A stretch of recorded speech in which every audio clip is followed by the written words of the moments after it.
శుక్లాం వరదరం విష్ణుం శశివర్ణం చతుర్భుజం ప్రసన్నవదనం ధ్యాయేత్ సర్వవిఘ్నోపశాంతయే. అగజానన పద్మార్కం గజానన మహర్నిశం అనేకదంతం భక్తానాం ఏకదంతముపాస్మహే. శ్వేతవర్ణం అంటే తెలుపు వర్ణం. తెలుపు రంగు శాంతికి మరియు ప్రశాంతతకు చిహ్నం. అటువంటి తెలుపు రంగుతో వినాయకుణ్ణి ఈ వినాయక చవితికి బియ్యం పిండితో ఎలా తయారు చేసుకోవాలో ఇప్పుడు చూద్దాం. ముందుగా ఇందుకోసం బియ్యం పిండిని తీసుకోవాలి. ఈ బియ్యం పిండి మీరు తడి బియ్యం పిండి అయినా లేదా పొడి బియ్యం పిండి అయినా ఏదైనా తీసుకోవచ్చు. ఇందులో నీళ్లు పోస్తూ ఒకేసారి జారుగా కాకుండా గట్టిగా పిండి ముద్దలాగా కలుపుకోవాలి. పిండి జారుగా అవ్వకుండా ఉండాలంటే కొద్ది కొద్దిగా నీళ్ళను యాడ్ చేస్తూ జాగ్రత్తగా కలుపుకోవాలి. ఒకేసారి నీరు ఎక్కువ మొత్తాదులో పోసినట్లయితే అది నీళ్ళగా మారిపోతుంది. అప్పుడు గణపయ్యను తయారు చేసుకోవడం కష్టతరంగా మారుతుంది. అందుకోసం కొద్ది కొద్దిగా నీళ్ళని యాడ్ చేసుకుంటూ ఇప్పుడు చూపించిన విధంగా గట్టిగా చపాతీ పిండి ముద్దలాగా కలుపుకోవాలి. ఇలా తయారైనటువంటి బియ్యం పిండి ముద్దను చిన్న చిన్నగా బాల్స్ లాగా చేసుకోవాలి. ఆ బాల్స్ కూడా పలానా సైజుల్లో చేసుకోవాలి. ఎలాగంటే XXL size 1, XL size 2, large size 2, medium size 2, small size 2. చూస్తున్నారు కదా, ఇలా చూపించిన విధంగా తయారు చేసుకోవాలి. XXL 1, XL 2, large 2, medium 2, small 2. ఇప్పుడు బొజ్జ గణపయ్యని తయారు చేసుకుందాం. ఇందుకోసం XL సైజులో ఉన్నటువంటి ఒక బాల్ని తీసుకొని అది బేస్మెంట్ లాగా తయారు చేసుకోవాలి. ఇప్పుడు చూపిస్తున్న షేప్లో, అంటే ఒక అరిసెను అప్పాన్ని ఎలా ఒత్తుకుంటారో అలా ఒత్తుకోవాలి. దీన్ని మనం బేస్ లాగా వాడుకుందాం.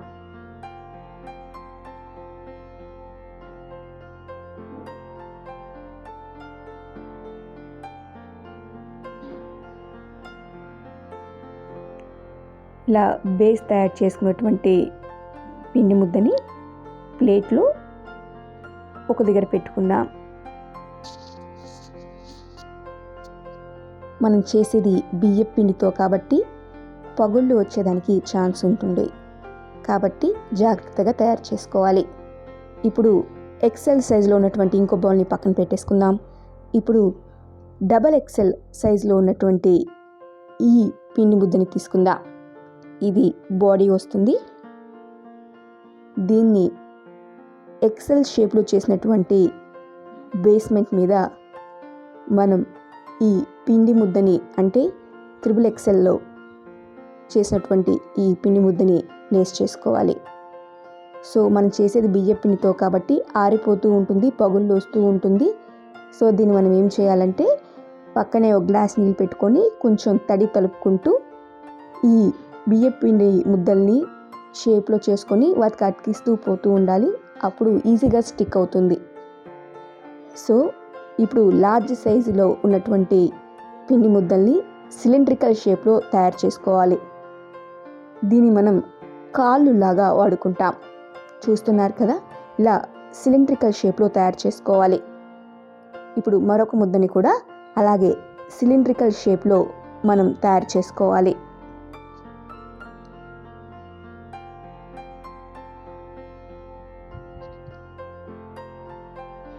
నెక్స్ట్ మనం మీడియం సైజులో ఉన్నటువంటి పిండి ముద్దల్ని ఇలా పాముకొని వి షేప్లో తయారు చేసుకోవాలి.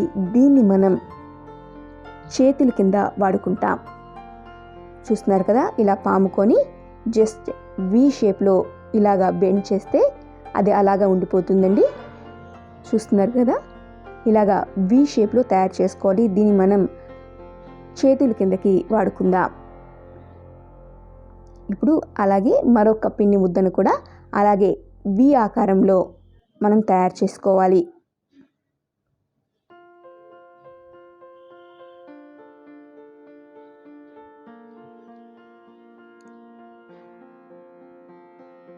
చూస్తున్నారు కదండి, లార్జ్ షేప్లో ఉన్నటువంటి పిండి ముద్దల్ని సిలిండ్రికల్, అలాగే మీడియం షేప్లో ఉన్నటువంటి పిండి ముద్దల్ని వి షేప్లో చేసుకున్నాం.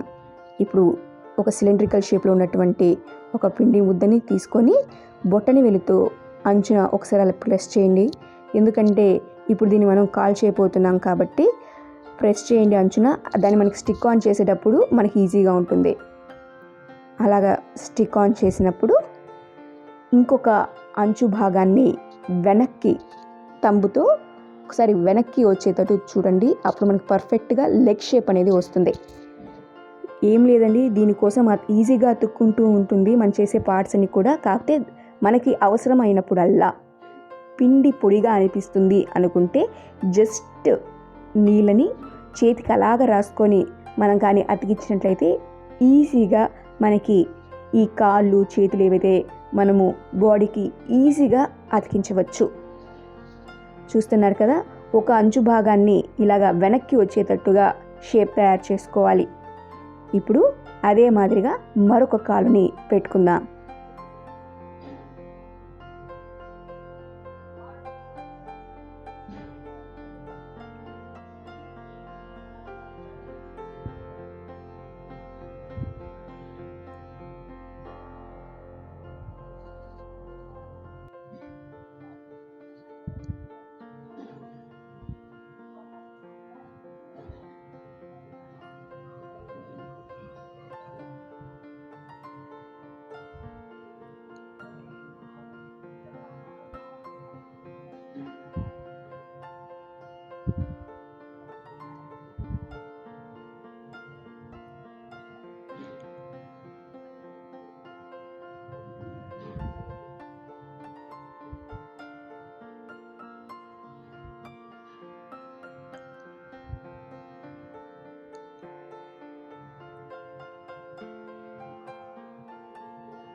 ఇప్పుడు మీడియం సైజుతో చేసుకున్నటువంటి ఈ పిండి ముద్దల్ని చేతులుగా అతికించే ముందు మనం స్టార్టింగ్లో ఎక్సెల్ సైజులో ఉన్నటువంటి 2 బాల్స్ని ఒకటి బేస్మెంట్గా పెట్టుకున్నాం, ఇంకోటి పక్కన పెట్టుకున్నాం.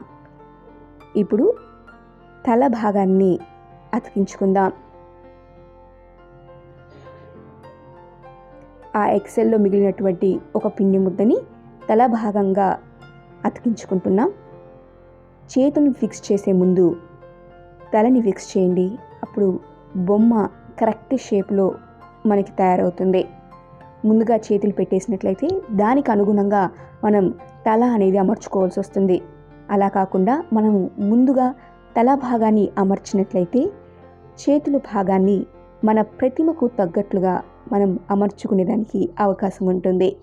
అందుకని నేను ముందుగా ఇక్కడ తల భాగాన్ని ఫిక్స్ చేస్తున్నాను. బియ్యపిండితో చేస్తున్నాం కాబట్టి అది తడి ఆరిపోతూ ఉంటుంది. పగుళ్ళు రాకుండా కొంచెం నీళ్లు అద్దుకుంటూ మన పిండి ముద్దని తయారు చేసుకుంటూ కానీ వెళ్తుంటే బొమ్మ అనేది చాలా అద్భుతంగా వస్తుంది. ఇప్పుడు మనం మీడియం సైజుతో ఉన్నటువంటి పిండి ముద్దని మనం ఎల్ షేప్లో వి షేప్లో తయారు చేసుకున్నాం కదా. వి షేప్లో తయారు చేసుకున్నటువంటి ఈ పిండి ముద్దని మనం ఎల్ షేప్లో అటాచ్ చేసుకోవాలి. అప్పుడు మనం పర్ఫెక్ట్ చేతులు అనేది మనకు వస్తాయన్నమాట. వి షేప్లో తయారు చేసుకున్నటువంటి పిండి ముద్దల్ని ఎల్ షేప్లో మనము ఫిక్స్ చేసుకోవాలి. సో కాళ్ళకి మనం వెనక్కి పెట్టుకున్నాం కదండి, చేతులకి ఒక చేతిని కిందకి ఒక చేతిని పైకి వచ్చే విధంగా మనం షేప్ చేసుకోవాలి. దీనికోసం మన బొటన వేలని మనం పైకి కానీ ప్రెస్ చేస్తే మనకి చెయ్యి పైకి లేచి ఆశీర్వదిస్తున్నట్టు షేప్ వస్తుంది. అలాగే మన బొటన వేలు కింద పెట్టి ప్రెస్ చేసినట్లయితే అది మనకి కింద చూపిస్తున్నట్టు విధంగా వస్తుందండి. మనకి ఎగ్జాక్ట్గా ఫోటో ఫ్రేమ్స్లో ఎలాగైతే భగవంతుడు చేతులు పెడతారో అలాగ మనకి వస్తుంది. నేను ఒక చేతిని పైకి పెడుతున్నాను ఆశీర్వదిస్తున్నట్లు. ఇంకో చేతిని కిందకి చూపిస్తున్న విధంగా ప్రెస్ చేసుకుంటున్నాను.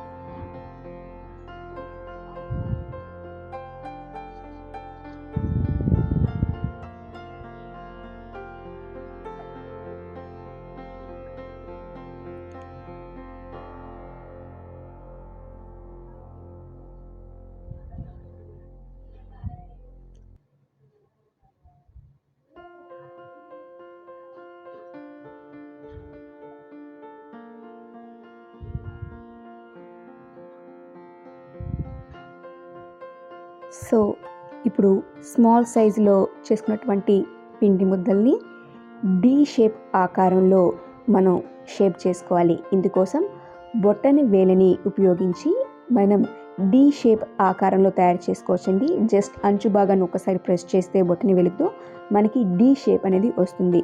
దీంతో మనము చెవులని అమర్చుకుందాం. చాలా సింపుల్గా అండి, డి షేప్ అనేది వచ్చేస్తుంది. జస్ట్ బొటన్ వేలుతో అలా ప్రెస్ చేయండి, మనకి ఈజీగా డి షేప్ అనేది వస్తుంది. దీంతో మనం చెవులని అమర్చుకుందాం.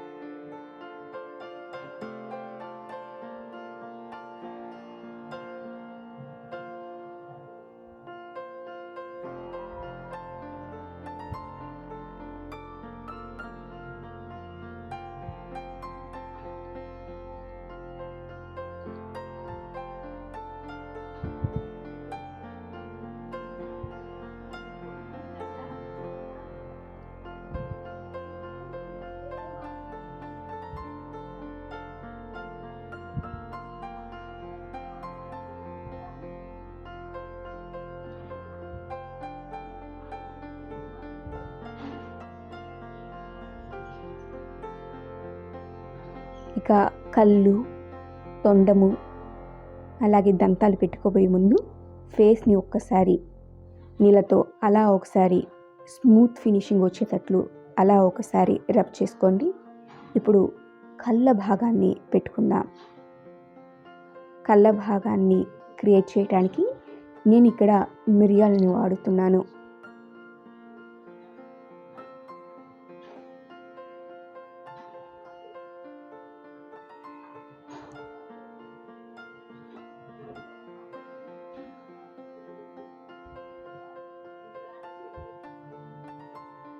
ఇప్పుడు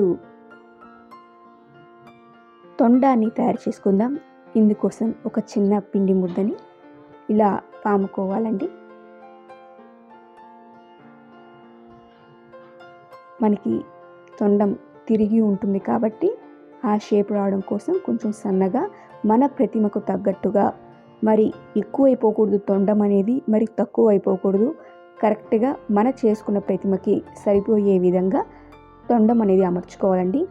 ఈ తొండం ఫిక్సేషన్లోనే మనకి బొమ్మ కళ అనేది ఉట్టిపడుతూ ఉంటుంది. సో తొండం చేసేటప్పుడు కొంచెం జాగ్రత్తగా, పెద్దది కాకుండా అలాగే చిన్నది కాకుండా తయారు చేసుకోండి. ఈ తొండాన్ని జే షేప్, రివర్స్ జే షేప్ ఆకారంలో చేసుకొని దాన్ని కూడా ఫిక్స్ చేసుకుందాం.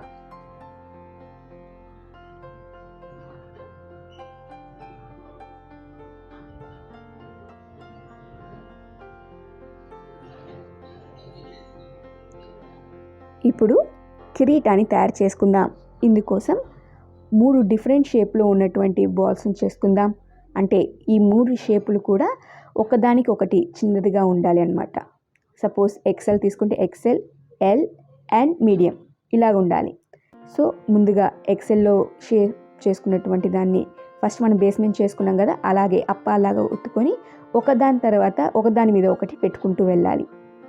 లాస్ట్లో ఒక చిన్న బియ్యపిండి ముద్దని మనం గోపురం చేసేటట్టు, అంటే కరెక్ట్గా కూడా మనకి కిరీటం పెట్టేటట్టు రావడానికి ఒక చిన్న ముద్ద గోపురం షేప్లో, ఒక సిలిండ్రికల్ కన్నా ఇప్పుడు గోపురం చేస్తాం కదండి, ఆ షేప్లో మనం తయారు చేసుకుని పైన కానీ పెట్టుకున్నట్టే పర్ఫెక్ట్ కిరీటం అనేది మనకి తయారవుతుంది. కన్ఫ్యూజన్ లేకుండా మళ్ళీ చెప్తున్నానండి. 3 డిఫరెంట్ సైజెస్లో చేసుకున్నటువంటి పిండి ముద్దల్ని ఒక దాని తర్వాత ఒకటి వడల్లాగా చేసుకొని పెట్టుకోవాలి. దానిపైన ఒక చిన్న గోపురంలాగా అలాగ ఒక షేప్ తయారు చేసుకొని కోన్ షేప్ అంటారు కదండి, ఆ పర్ఫెక్ట్ కోన్ షేప్ని పైన అనేది పెట్టుకుంటే మనకి కిరీటం లాగా వస్తుంది.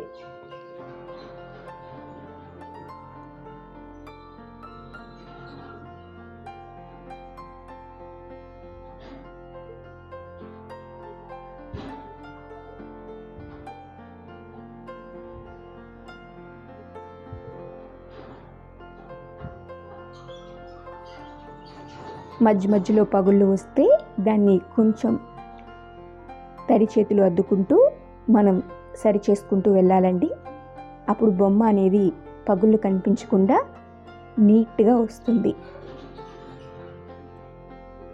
ఇప్పుడు దంతాలను అమర్చుకుందాం. ఈ దంతాల కోసం నేను బియ్యం గింజల్ని తీసుకుంటున్నానండి. ఒకటి ఫుల్గా ఉండే బియ్యం గింజ, ఇంకోటి హాఫ్ చేసినటువంటి బియ్యం గింజ. వీటిని ఫిక్స్ చేసుకుందామండి.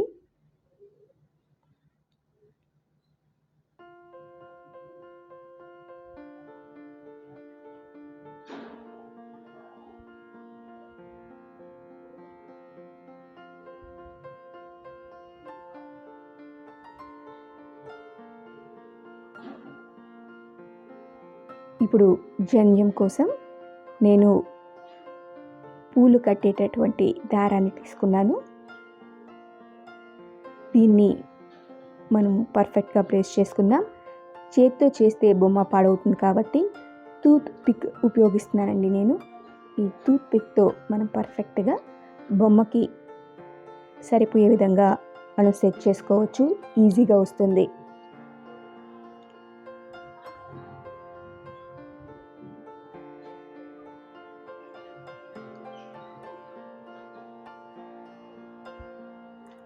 ఇదే టూత్ పిక్ని ఉపయోగించి మనం చెవులు, చేతులు భాగాలు, అలాగే తొండం భాగానికి మనం డిజైన్ అనేది చేసుకోవచ్చండి. జస్ట్ స్ట్రోక్స్ ఇస్తుంటే అది మనకు మంచి డిజైన్ లాగా వచ్చేస్తుంది. పర్ఫెక్ట్గా లెగ్స్, అలాగే హ్యాండ్స్, అలాగే చెవులు అనేది ఈజీగా మనకి షేప్లో అనేది వచ్చేస్తుంది. ఈ టూత్ పిక్ సహాయంతో మనం ఈజీగా ఆ షేప్ అనేది తయారు చేసుకోవచ్చు.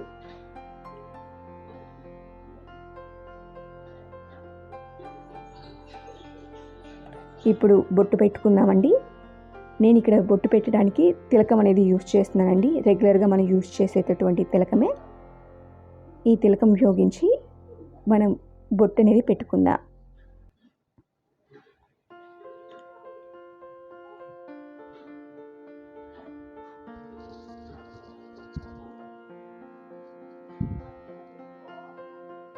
సో చూస్తున్నారు కదండి, మన గణపయ్య రెడీ అయిపోయాడు.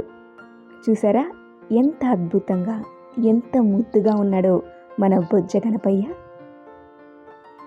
ఇంట్లోనే సింపుల్గా ఇలాగ బియ్యపిండితో ఈ వినాయక చవితికి మీరు కూడా తయారు చేసుకోండి. సో ఇప్పుడు రిమైనింగ్ ప్రాసెస్ స్టార్ట్ చేద్దాం. గణపయ్యకి లడ్లు తయారు చేసుకుందాం. ముందుగా మనం ఒక చిన్న బియ్యపిండిని ఇలాగ నేను చూపించిన విధంగా అప్పాల షేప్లో ఒత్తుకొని పెట్టుకోవాలి. ఇంకా లడ్ల కోసం చిన్న చిన్న బాల్స్ని తయారు చేసుకొని ఒకదాని మీద ఒకటి పెట్టుకొని మనం లడ్లు అనేది తయారు చేసుకోవచ్చు.